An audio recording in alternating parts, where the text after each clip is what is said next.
classroom, we would need to look at the areas of special education, technology, art, music, library to determine would we use any of the new facilities for classrooms. When the Hood School opens next year, all of the classrooms will be used, and as I pointed out earlier in my comments, everything on the facilities plan has been built and based on 10 classrooms per grade, 10 first grade, 10 second grade, and so forth, K to 5. And we're running, as I pointed out, 11 for most of our classes, and in several cases 12. And so we're simply out of space. Two things are worth pointing out. One is that when we have a new school with a larger number of classrooms, it will be possible to redistrict in a reasonable way. And while it won't reduce the number of children, it will mean there'll be some classroom savings. I think my question is that the Batchelder Schools area, and now the Hood is under construction, I'm sure it's fun up there too. At the Batchelder School, we've been waiting 5 years for a new school. And it's very difficult to sit here as a parent and see things being cut out of the budget or not added to the budget, and with the possibility of increasing class sizes when the physical structure cannot, these rooms can't hold 30 kids. So what do we do with the batch when you get to 30 kids? They can't physically put the desks in the room. The budget we're proposing does not allow the class sizes at the elementary level to increase. So what will you cut? Well, We haven't got to that yet. if you look at the expense section, you can see what's been cut. Now, if we have to come up with another $336,000, Yeah, that's what I'm saying. One of the things that we're looking at later this evening, we've asked the business manager to present information about what would happen if we instituted fees for busing. Most of the children in the town live outside of what is mandated for busing. We're not obliged to bus anyone over 6th grade. We're not obliged to bus anybody who lives within 2 miles of their school. So you can see most of the people we're busing, we're not obliged to bus. Therefore, we can institute a fee for that service. I don't know how much money that would raise. Is that going to be part of this public hearing, or is that outside of the public hearing? You can certainly talk about it. We haven't gotten the full details yet. We haven't gotten much further than what I've just presented to you, because we just asked the business manager to start putting together data. But that's one of the approaches that we're going to use to meet that $336,000 deficit. John? I got several questions, but I'll start with the first one called psychological services. Sure. Which nobody mentioned yet. It's 60% over budget. It's part of the special ed, so we just lumped it as part of that. But go ahead. I guess that's part of my, I'm going to start probing because I got a real. When I read that, I took it as either the Radney bodies, which didn't show up in the slide as staff, or we got this massive program that somebody laid on us that every kid in this system has to go through this big psychological test. And I think if that's the case, why the hell are we doing it? You know, all in 1 year, if we're trying to save money. It's $76,000 is 60% over budget. In 1 year, that stands out and nobody mentioned it. Well, let me just review for everybody what we speak of when we speak of special education. There are 4 major components, and they're in 4 of the 5 major areas of the budget. In the salaries section, there is special education aids. It's line 7 on the salaries page. And one of the slides mentioned that this year we were obliged to add 3.5 aides this year to meet the requirements of various individual education plans, IEPs. Those were not budgeted. That was part of the $285,000. In the regular expense section, it's the psychological services line 13. Psychological services includes various things like occupational therapy or speech therapy. It includes things like having children tested to see whether they need special services. Those things are driven, again, by individual education plans or requests from parents which have to be honored. If they want to have their children tested, we have to do that. We have no control over that. We're obliged by law to meet those costs. I'll mention the other two areas first, and then I want to come back to that one. In the transportation area, it includes two of the four lines. It includes the SEAM transportation and the special education transportation. SEAM is the Special Education Collaborative, which North Reading is a member of. It's the oldest collaborative in Massachusetts, at least, possibly in the country, and it saves us a lot of money when we can use the collaborative, but we isolate it from the rest of the special education. And then finally, the entire tuition section, except the vocational line, which right now is at 0 anyway, is special education. So it's those four basic components that make up special education in our budget. The tuition is for placement outside of this school system. It could be at the collaborative, or it could be a more distant and generally more expensive facility. I want to go back to the psychological services and just give you a sense of how this grew. You'll see that in FY '99, the budget was $120,000. We actually expended $218,000. We had, when the budget for FY 2000 was put together, we were still in November of '98.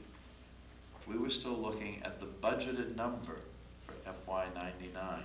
And when we came up with a number of $130,000, that looked ample. By the end of fiscal '99, it had blown us away. It was up to $218,000. Right now, we're budgeting $207,000 based on cases that we know about. The pupil personnel services area in the schools, which is charged with administering all of these individual education plans, they've sat down and looked at what is required for occupational services, for speech services, for psychological services, right across the line. And they've put together their estimates for every student in the system right now. And then they have added a little bit because there are always new surprises. That's typical of what has happened. Go ahead, Jim. Well, the follow-on question is, for 3 years, and you just said it for the second time tonight, is the word surprise. And if we were in business, we'd be saying we don't like surprises. So who in the system are we paying to keep on top of the thing so we don't have a surprise? I mean, we got a liaison that's down here in the vocational school. Is there somebody whose job in this system is supposed to be going to meetings to keeping us surprised? Because I'm sick and tired of hearing you say it's a surprise with $300,000. Last year, I mean, I'm not picking on you, but somebody ought to be telling us well in advance. last year when this caught us, you know, it was after the preliminary budget had been put together in November. This year, we had people sit down and put those numbers together in September, and that's why we were able to go before the Finance Committee and the Board of Selectmen as early as that and tell them what was happening. Hey, can I just comment on that, John? This whole area is under so much intense scrutiny within the Commonwealth. If you're following the media, you will see or remember that just this past week, finally, the statewide report, the McKinsey report on special education, is talking about the issue of special education here in this state.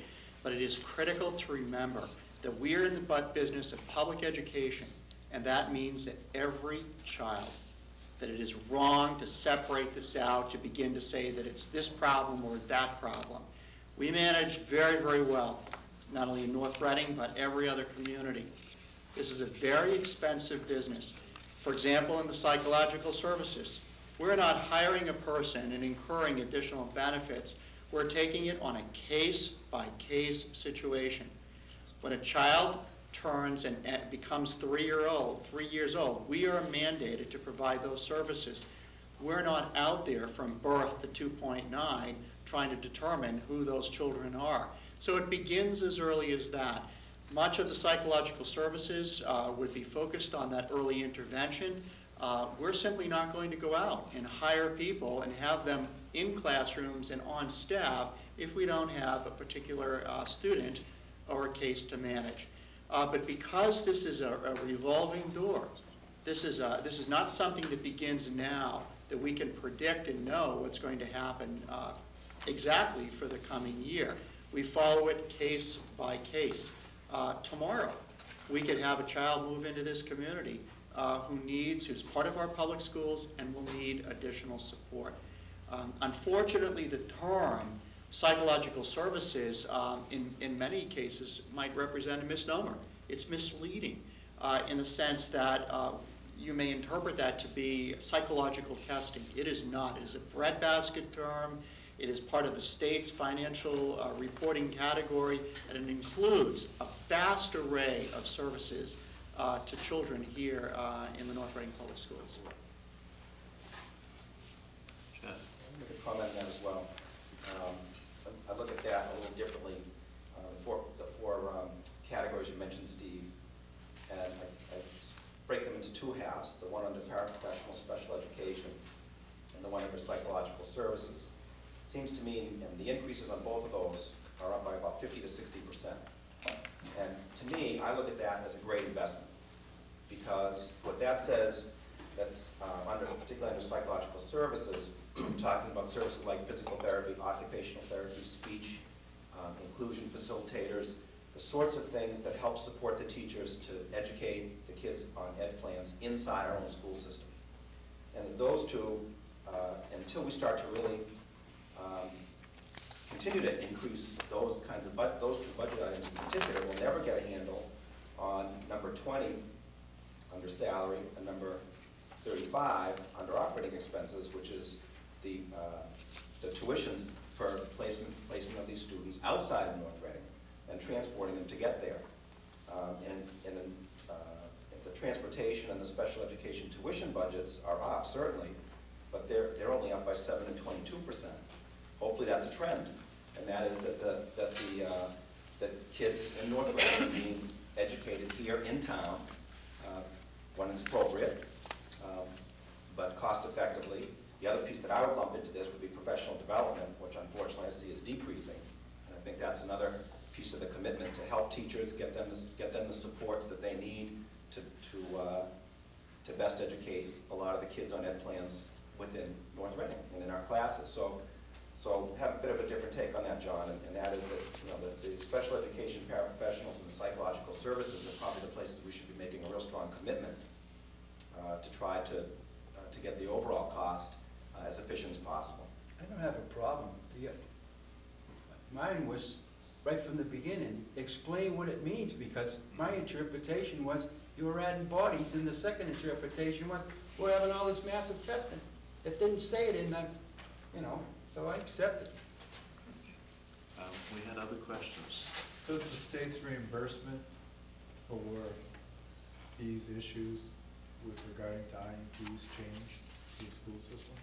Does the school system get more money back in support from the state for servicing these kids?